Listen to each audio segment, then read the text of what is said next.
Bonjour les épicurieux. Avez-vous déjà ressenti ce vide oppressant, cette sensation de chute libre après une rupture amoureuse? Ce moment où tout ce que vous aviez construit s'effondre comme un château de cartes, où les souvenirs deviennent des lames acérées, où la simple idée d'aller de l'avant semble insurmontable. Pourquoi est-il si difficile de tourner la page, alors même que l'on sait que la douleur fait partie de la vie?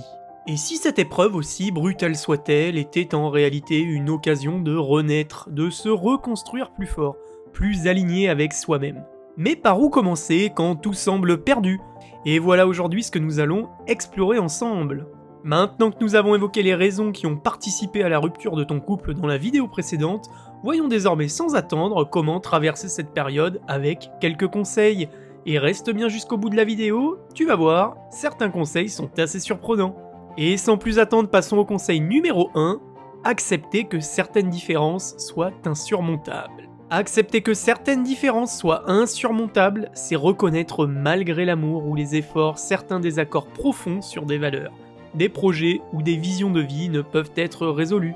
Cela demande de la maturité pour comprendre que forcer une relation à survivre à tout prix peut causer plus de souffrance que de bonheur. Et qu'il vaut parfois mieux se séparer dans le respect que de s'épuiser à changer l'autre. Pense un peu à cette fois où toi et ton partenaire étaient en désaccord total sur un sujet important, comme par exemple avoir des enfants ou vivre dans une autre ville. Malgré vos discussions, aucun de vous ne voulait ou ne pouvait changer de position. Au lieu de continuer à espérer que l'autre cède, vous avez réalisé que ces différences fondamentales rendaient votre avenir commun difficile. Et vous avez dû prendre la décision douloureuse de vous séparer. Et maintenant, voyons le point numéro 2. Considérez la rupture comme une étape d'apprentissage. Considérer la rupture comme une étape d'apprentissage consiste à voir cette expérience douloureuse non pas comme un échec, mais plutôt comme une opportunité de mieux se comprendre. Cela permet d'analyser ce qui a fonctionné et ce qui n'a pas marché, et de repérer ses propres erreurs ou besoins mal exprimés. Cette perspective aide à grandir émotionnellement et à bâtir des relations futures plus solides et alignées avec ses aspirations. Pense un peu à ta dernière rupture. Au lieu de rester bloqué sur la douleur ou sur ce que l'autre a fait de mal, tu prends un moment, là, tranquillement, pour te demander qu'est-ce que cette relation m'a appris sur moi, sur ce que je veux vraiment, sur mes propres comportements. En réalisant par exemple que tu dois mieux communiquer ou poser tes limites, tu transformes cette rupture en une leçon précieuse pour construire une relation plus épanouissante à l'avenir. Sans plus attendre, passons au point numéro 3, se préparer pour de futures relations plus solides et épanouissantes. Se préparer pour de futures relations plus solides et épanouissantes passe par un travail sur soi. Cela implique de guérir des blessures du passé, de comprendre ses besoins profonds et d'apprendre à exprimer ses attentes clairement. En cultivant des compétences comme l'écoute, la gestion des émotions et le respect des limites, on se donne les moyens d'aborder une nouvelle relation avec maturité et confiance, tout en évitant bien sûr les erreurs répétées. Après une rupture difficile, au lieu de te lancer directement dans une nouvelle relation, tu choisis donc de prendre du temps pour toi, tu réfléchis à ce que tu veux vraiment et tu travailles sur ta communication et tu explores des activités qui te rendent heureux seul. Le jour où tu rencontres quelqu'un de nouveau, tu te sens donc prêt et aligné avec tes attentes et donc capable de construire un lien basé sur la confiance et le respect mutuel plutôt que sur des blessures passées, ce qui conduirait encore à un échec, tu t'en doutes bien. Passons désormais au point numéro 4, éviter les comparaisons avec d'autres expériences. Et éviter les comparaisons avec d'autres expériences est essentiel pour surmonter une rupture amoureuse, car chaque histoire et chaque individu sont uniques. Comparer votre processus de guérison à celui d'autres personnes peut générer des attentes irréalistes ou un sentiment d'échec injustifié. Cela risque donc de minimiser vos propres émotions ou de les invalider, vous empêchant donc de les vivre pleinement. En vous concentrant uniquement sur votre propre parcours, vous respectez votre rythme et créez un espace pour une véritable introspection et une guérison authentique. On peut par exemple prendre cet exemple, moi personnellement quand j'ai vécu ma rupture, je voyais autour de moi des gens qui semblaient s'en remettre si vite. Un ami m'a dit qu'en 2 semaines, il était même passé à autre chose. Et ça me faisait sentir encore plus mal, plus nul et de ne pas y arriver. Mais un jour, j'ai compris que mon histoire, mes émotions et mon rythme étaient juste tout simplement différents des leurs. C'est à ce moment-là que j'ai arrêté de me comparer. Et ça m'a permis de vraiment commencer à guérir à mon propre rythme. Et petite parenthèse avant la suite de cette vidéo, oublie pas de t'abonner et à aimer cette vidéo si elle te plaît, ça m'encouragera à faire plus de contenu. Et surtout, n'hésite pas à me faire part de quel sujet tu aimerais traiter dans les prochaines vidéos, je lis tous les commentaires. Allez, je te remercie par avance. Et sans plus attendre, passons au point numéro 5. Très important, éviter l'isolement en participant à des activités sociales. Éviter l'isolement après une rupture est crucial, car se couper des autres peut aggraver le sentiment de solitude et de tristesse. Participer à des activités sociales, même simples, comme ne serait-ce que boire un café avec un ami, ou un cours collectif, permet de se reconnecter, de trouver du soutien, et parfois même de redécouvrir des sources de joie. Cela aide à rompre le cercle vicieux de la solitude et à replacer progressivement l'interaction humaine au cœur de son quotidien. Personnellement, après ma rupture, j'avais tendance à rester seul chez moi, à ressasser les souvenirs. Un jour, un ami m'a invité à une sortie improvisée au théâtre. En simple théâtre, voilà, rien de plus. Honnêtement, je n'avais pas envie, mais j'y suis quand même allé. Il y a un peu quand même cette notion où il faut un peu se forcer. Ce moment passé à rire et à discuter m'a rappelé combien être entouré faisait du bien. C'est devenu une habitude et ça a vraiment changé ma façon de traverser cette période. Désormais voyons le point numéro 6, bien manger et bien dormir pour éviter les répercussions physiques. Et oui, bien manger et bien dormir sont essentiels pour surmonter une rupture car l'état émotionnel affecte directement le corps. Un sommeil réparateur aide à réguler les émotions et à réduire le stress, tandis qu'une alimentation équilibrée fournit l'énergie nécessaire pour affronter chaque journée. Négliger ses besoins est une grave erreur parce que ça peut aggraver l'épuisement mental et physique, ralentissant le processus de guérison. Prendre soin de son corps, c'est poser les bases pour retrouver un équilibre global. Après la rupture, moi perso, mes nuits, elles étaient agitées et je sautais souvent des repas, trop submergé pour y penser finalement. Puis un matin, j'ai décidé de reprendre un peu le contrôle, je me suis préparé un vrai petit déjeuner et je me suis imposé une heure régulière pour me coucher. En quelques jours, j'ai senti une différence, mon esprit était beaucoup plus clair et j'avais plus d'énergie pour affronter mes émotions. Ce qui nous emmène tout de suite au point numéro 7, reconnaître ses qualités et ses forces. Et oui, reconnaître ses qualités et ses forces est essentiel après une rupture, car cela permet de reconstruire l'estime de soi, souvent ébranlée. En se concentrant sur ses réussites, ses talents et ce qui fait de soi une personne unique, on renforce sa confiance et sa résilience. Cela aide à ne pas se définir uniquement par la relation passée et à retrouver la fierté de qui l'on est, indépendamment des circonstances. Après ma rupture, je me sentais complètement perdu, comme si je n'avais plus rien à offrir. J'étais complètement dans le down.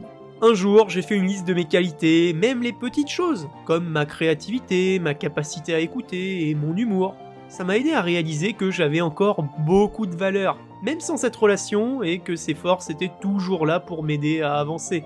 Voyons désormais le point numéro 8, et non pas des moindres, parce qu'il s'agit de passer le processus du deuil et à son rythme. La première étape de ce deuil est le déni. C'est la difficulté à accepter la fin. Le déni est souvent la première étape après une rupture où l'on refuse d'accepter que la relation est terminée. On se raccroche à l'idée que tout pourrait redevenir comme avant, en espérant un message ou un geste de l'autre. Ce mécanisme de défense protège temporairement du choc émotionnel, mais il peut prolonger la douleur si l'on reste enfermé dans cette illusion. Et oui, au début, je n'arrivais pas à croire que c'était vraiment fini pour moi, et je continuais à relire les messages, à me dire qu'elle allait peut-être revenir. Je m'accrochais à des petits signes insignifiants, comme des vues sur mes stories, en espérant que ça signifiait quelque chose, alors que rien du tout. Mais plus je le faisais et plus je restais bloqué. Alors méfiez-vous. Étape numéro 2 du déni, la colère. C'est le sentiment d'injustice ou de trahison. La colère survient lorsque la réalité commence à s'imposer. Elle peut être dirigée contre l'ex-partenaire, soi-même ou sur soi-même, ou les circonstances. Ce sentiment d'injustice ou de trahison est une manière d'exprimer la douleur. Mais s'y accrocher peut alimenter un cercle de rancune. Il est donc important de reconnaître cette colère pour ensuite la transformer en énergie constructive. Après quelques semaines, la colère a pris le dessus et je me disais que c'était injuste, que j'avais tout donné et qu'elle m'avait trahi. J'étais en boucle sur ce qui aurait dû se passer, j'aurais ressassé l'histoire et je me suis beaucoup épuisé. C'est en parlant avec des amis que j'ai compris qu'il fallait que je lâche cette rage pour avancer. Étape numéro 3 du deuil, la tristesse. C'est un peu la période du désespoir quand vous mangez toutes vos plaquettes de chocolat par exemple. Et donc oui, c'est bien une phase où le vide a laissé place à la rupture et ça se fait pleinement sentir. Elle s'accompagne souvent de pleurs, d'un sentiment de perte profonde et d'une difficulté à trouver du sens dans le quotidien. Bien que douloureuse, cette étape est cruciale pour se libérer des émotions enfouies et commencer à laisser partir ce qui n'est plus. Il y a eu une période où je me sentais complètement vidé. Tout me semblait lourd, je n'avais envie de rien. Les lieux qu'on fréquentait, les chansons qu'on écoutait, tout me rappelait elle. Un soir, dans mon lit, oui, j'ai pleuré, comme beaucoup, et je me suis dit que je devais accepter de vivre cette tristesse pour aller mieux. Et ça mène tout de suite à l'étape numéro 4, l'acceptation. C'est-à-dire reconnaître la situation et se projeter dans l'avenir. L'acceptation marque un tournant. On comprend que la rupture est définitive et que s'y accrocher ne sert plus. C'est une période où l'on commence à envisager un futur différent en retrouvant petit à petit des envies, des projets et même une vision plus sereine de soi. Ce n'est pas une fin brutale à la douleur, mais le début d'un renouveau. Un jour, je me suis même surpris à ne plus penser à elle dès mon réveil. J'ai commencé à m'imaginer des projets qui n'avaient rien à voir avec notre histoire. C'est à ce moment-là que j'ai compris que j'avais accepté. Ce n'était plus de l'oubli, mais une paix intérieure qui m'a permis de vraiment avancer. Maintenant qu'on en a fini avec ce deuil, nous allons passer au point numéro 9, investir dans des projets personnels ou professionnels. Et oui, c'est très important. Investir dans des projets personnels ou professionnels après une rupture permet de rediriger son énergie vers des objectifs plus constructifs. Cela aide à se recentrer sur soi-même, à reprendre confiance en ses capacités et à donner un nouveau sens à son quotidien. Se lancer dans une formation, par exemple, développer une passion ou avancer dans sa carrière crée une dynamique positive et ouvre la porte à de nouvelles opportunités et perspectives. Par exemple, moi, à la fin, je me sentais perdu et sans but. Alors j'ai donc décidé de me concentrer sur un projet que je repoussais depuis longtemps, et en fait c'était apprendre à faire des vidéos YouTube. Chaque petite victoire comme réussir un exercice ou terminer un cours me redonnait confiance. Non seulement ça m'a aidé à avancer, mais ça m'a aussi ouvert des portes que je n'aurais jamais imaginées. C'est donc une bonne chose.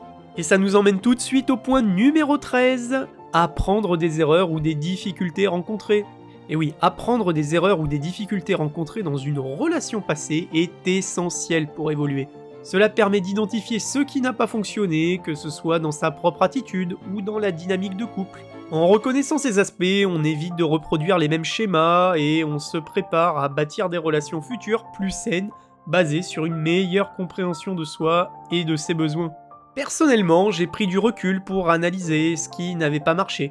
Je me suis rendu compte que j'avais souvent évité les conflits par peur de déplaire, ce qui avait créé des frustrations silencieuses. En réalisant cela, j'ai compris l'importance de communiquer mes besoins clairement. Cette leçon m'a beaucoup aidé à évoluer dans mes relations suivantes. Et maintenant passons au point numéro 14, l'importance d'accepter réellement sa tristesse. Et oui, accepter la tristesse, la colère ou le désarroi est crucial pour avancer après une rupture. Ces émotions sont une réaction normale à la perte de l'être, et les nier ne fait que prolonger la souffrance. On ne peut pas tout renier. En les reconnaissant et en les vivant pleinement, on permet à son esprit de traiter le choc et de libérer la charge émotionnelle. Cette acceptation est la première étape vers une guérison authentique et durable. Personnellement, quand je l'ai vécu, je voulais rester fort et tout cacher. Mais ça me rongeait. Un soir, j'ai craqué, j'ai laissé la tristesse m'envahir et j'ai dévoré le pot de glace Häagen-Dazs, pleurant pendant des heures. Étrangement, après ça, je me suis senti plus léger. Bon, pas en calories, vous l'aurez compris, mais en acceptant ces émotions, au lieu de les fuir, j'ai commencé à réellement avancer. Et sans plus attendre, passons au point numéro 15, limiter les contacts avec l'ex-partenaire si nécessaire.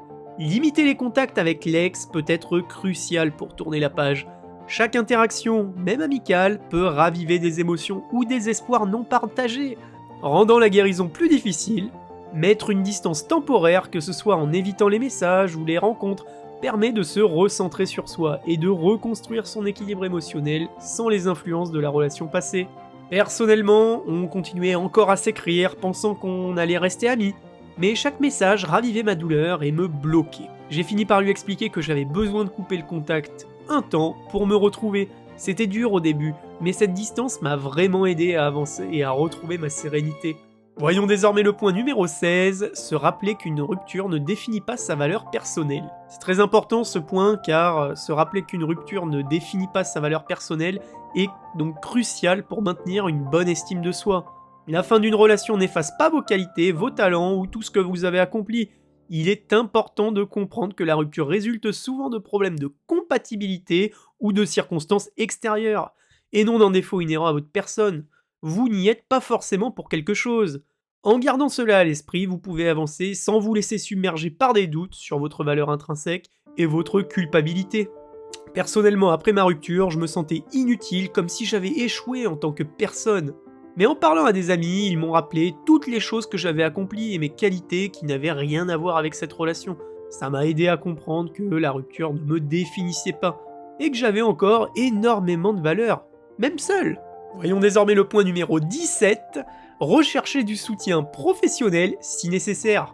Et oui, rechercher un soutien professionnel comme un psychologue ou un coach peut être une étape décisive pour surmonter une rupture. Ces experts offrent un espace neutre et bienveillant pour exprimer ses émotions, comprendre les réactions et identifier des stratégies adaptées à chaque situation. Ils aident à voir la rupture comme une opportunité de croissance, apportant des outils concrets pour reconstruire son équilibre émotionnel et sa confiance en soi.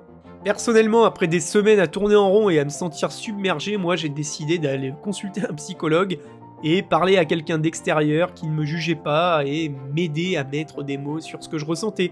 Ça a vraiment été un tournant pour moi. Grâce à ces conseils, j'ai mieux compris mes émotions et commencé à avancer plus sereinement. Voyons désormais le point 18, s'éloigner des souvenirs déclencheurs. Et oui, s'éloigner des souvenirs déclencheurs comme des photos, des objets ou des messages est une étape cruciale pour se détacher émotionnellement. Ces souvenirs, bien qu'ils aient une valeur sentimentale, ravivent souvent la douleur et empêchent de tourner la page. Prendre le temps de les ranger ou de s'en débarrasser temporairement aide à créer un environnement apaisant, propice à la guérison et à un nouveau départ. Personnellement, moi, je voyais encore des photos et des souvenirs partout, ce qui me faisait replonger à chaque fois. Et j'ai pris un jour l'occasion de tout ranger, des cadeaux, des lettres et même des messages. Je les ai mis dans une boîte que j'ai bien cachée. Ça m'a permis de respirer et de commencer à me concentrer sur le présent plutôt que le passé. Voyons désormais le dernier point, le point numéro 19, identifier ce que l'on souhaite ou non dans une future relation. Et oui, identifier ce que l'on souhaite ou non dans une relation future est une étape importante pour éviter de reproduire les mêmes schémas. Cela permet de définir ses priorités, ses limites et les valeurs essentielles pour construire une relation saine. En clarifiant ses attentes, on gagne en confiance et en clarté, ce qui facilite la construction d'une dynamique amoureuse plus alignée avec ses besoins et aspirations. Attention cependant à ne pas être trop exigeant. Personnellement, après ma rupture, j'ai pris le temps de réfléchir à ce qui n'avait pas fonctionné. J'ai réalisé que j'avais souvent mis mes propres besoins de côté pour éviter donc les conflits, et je me suis promis qu'à l'avenir, je chercherai une relation où la communication et le respect mutuel seraient au centre. Cette prise de conscience m'a donné une vision beaucoup plus claire de ce que je voulais vraiment. En conclusion, surmonter une rupture amoureuse est un cheminement complexe mais profondément transformateur, et il fait partie de la vie, il faut l'accepter. Chaque étape, chaque émotion, chaque prise de conscience nous rapproche de la personne que nous sommes réellement. Mais au final, n'est-ce pas une occasion de renaître plus fort et plus aligné avec ses aspirations? Et si cette douleur était le point de départ d'un renouveau inattendu? Après tout, chaque fin n'est-elle pas aussi une chance de réécrire son histoire? Alors, quelle nouvelle page allez-vous écrire? Je serai ravi de lire vos réponses dans les commentaires. Et voilà, c'est tout pour aujourd'hui. J'espère que cette vidéo vous a plu autant qu'à moi de la réaliser. N'hésitez pas à me dire en commentaire quel sujet vous voulez traiter et nous les traiterons en large et en travers. Si vous avez aimé cette vidéo et que vous ne faites pas encore partie de la famille, je vous invite à vous abonner dès maintenant et à activer les notifications pour ne rien rater des prochaines publications. Et n'hésite pas à aller jeter un coup d'œil sur la vidéo suggérée en bas à gauche de ton écran, je l'ai mise spécialement pour toi, et elle a de grandes chances de t'intéresser. Et surtout, ensemble, devenons plus intelligents.